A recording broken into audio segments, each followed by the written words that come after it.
العيال خنازير الداخلية المجرمين ولاد الحرام نازلين النهاردة المساجد يشوفوا مين من العيال بيصلي وفي ايده علم فلسطين علشان ياخدوه. طبعا دخلوا احد المساجد ومش هقول طبعا موجود فين، لكن ده اللي انا عرفته من شوية. لموا لهم 6 7 شباب كان معاهم علم فلسطين وطلعوا. الحاجة بس اللي انا هنا لفت نظري والحقيقة خلتني يعني اعمل الفيديو دوت على عجالة. الشعب ده اللي كان موجود في المسجد او موجود في الساحة اللي اتاخد منها الشباب دول، هل اللي كانوا واقفين بيصلوا معاهم دولت رجالة ولا كانوا مخصيين؟ انا عايزة بس اعرف.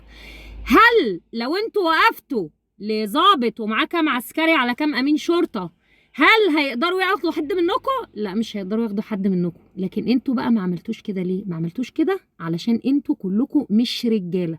اللي كانوا واقفين وحاضرين الكلام دوت ومش عارفين يقفوا ويتصدوا للمهزلة دي، دول مش رجالة ولا يمتوا لرجولة بأي صلة. اتعلموا يا جماعة ان انتوا تدافعوا عن بعض.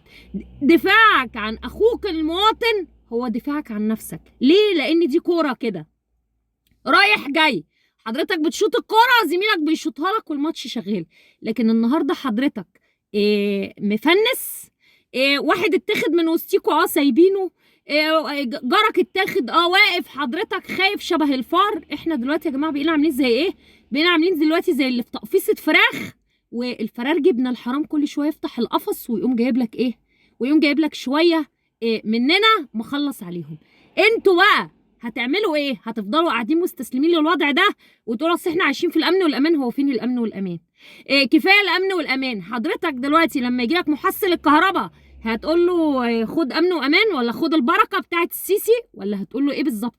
الظباط اللي عماله تلم فيكم الشوارع ومن القهاوي ومن المظاهرات ومن الوقفات، لغايه امتى الكلام ده هيفضل شغال؟ ولغايه امتى انتوا هتفضلوا بلعينه؟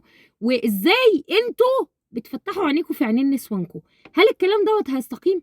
هل ده وطن انتوا شايفين ان هو مكمل؟ يعني انتوا مكملين كده ومبسوطين تمام؟ يعني راضيكوا الكلام ده؟ راضيكوا الوضع ده ولا ايه بالظبط الحل؟